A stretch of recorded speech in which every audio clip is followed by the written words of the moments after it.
Today's story is about a case that happened in Japan, where a woman named Namai Michi, who worked at a bank, was murdered. The culprit was never caught, and the case remains unresolved after the statute of limitations expired. Subsequently, Japan abolished the statute of limitations for murder cases. Namai Michi was a normal woman living with her family in Sapporo, a city in Hokkaido, Japan. When she was young, she was often sickly, but her parents took care of her devotedly, allowing her to grow up healthy. As a result, she had a very close relationship with her mother, who had taken care of her selflessly. After graduating from high school, she got a job as a bank teller at a local bank about 3 kilometers away from home. She always used the bus for her commute. One day, something terrible happened to her in her usual routine. On December 19, 1990, it was snowing in Hokkaido as typical for winter. In the morning, Michi was getting ready for work. At that time, her father lived in another area due to work, so her mother watched her daughter getting ready for work. Michi seemed like she might be late, and in a hurry, she left the house.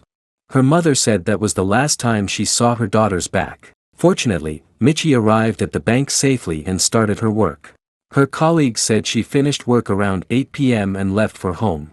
At that time, she left the bank with her colleagues and said goodbye at the bus stop.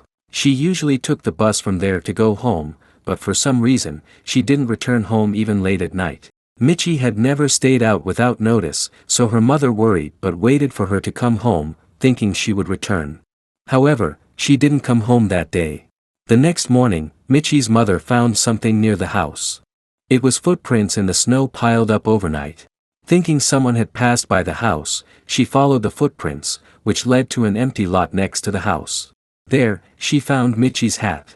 Wondering why her daughter's hat was there, she picked it up with an anxious heart. Near where the hat was found, there were other items, including the bag Michi used when going to work. Her mother thought someone had deliberately left the hat and bag on the snow. She felt that something was wrong with her daughter and immediately reported it to the police. 3 days after Michi went missing, on December 22, she was found near her home.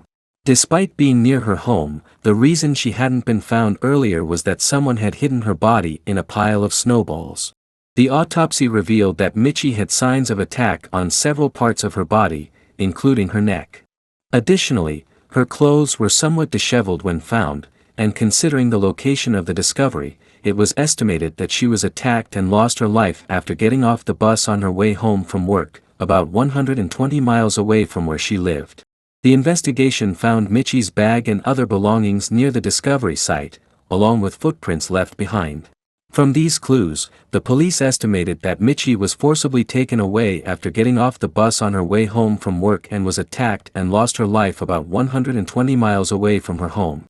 At the time of the incident, Michi's father lived elsewhere, so her mother was extremely tormented by the fact that she couldn't protect her daughter. Michi's father also suffered from the agony of not being able to protect her due to being far away. After a thorough investigation by the police, a man became a suspect. The man on the suspect list was Nagata Ryoji, who had been elusive since the incident on December 19. The police raided his house to arrest him, but he was not there. Inside his room, only notes written to his parents and girlfriend were found. The content of the notes was, "I've done something big. I'll escape so I won't get caught." As a precaution, the police collected Ryoji's fingerprints and obtained decisive evidence proving that he was the culprit. They found his fingerprints on a bank passbook found in Michi's bag among her belongings. Based on this circumstantial evidence, the police were convinced that Ryoji was the culprit who killed Michi, and they proceeded with the investigation to arrest him.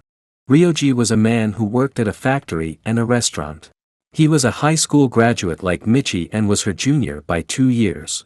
According to Ryoji's classmates, he was usually quiet and gentle, but he also had a violent side, such as throwing chairs when something didn't please him.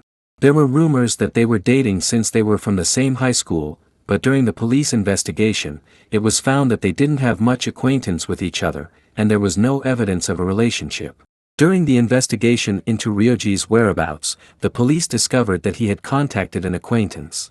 That person said that on the night of December 20th, right after the incident, Ryoji went to see a friend and told them that he would be leaving somewhere.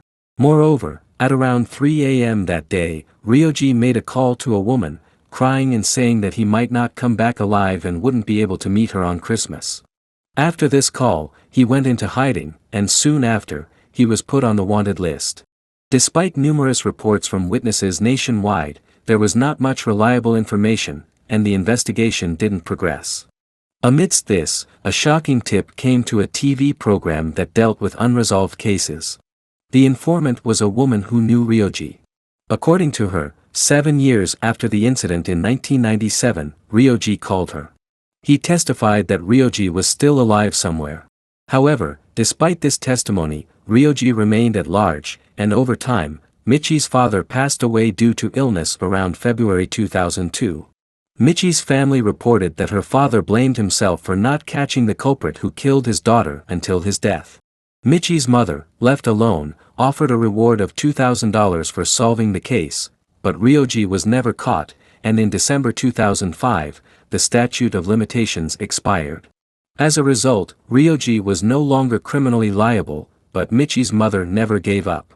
She believed that she was the only one who could make the perpetrator pay for his crime and filed a civil lawsuit against Ryoji for $100,000.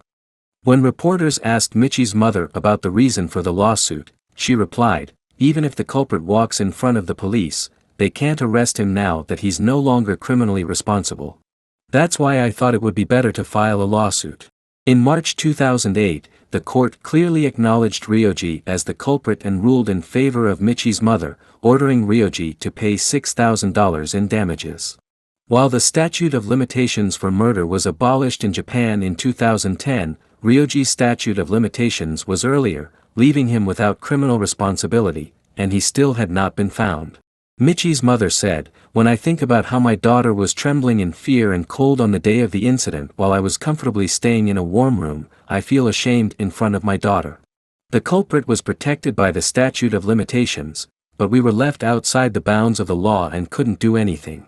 If I could be born again, I want to be born again as Michi's mother and have a mother-daughter relationship again. Next time, I want to protect my daughter no matter what." Currently, Michi's mother is supporting victims who have experienced similar incidents and raising awareness about the sorrow of victims' families.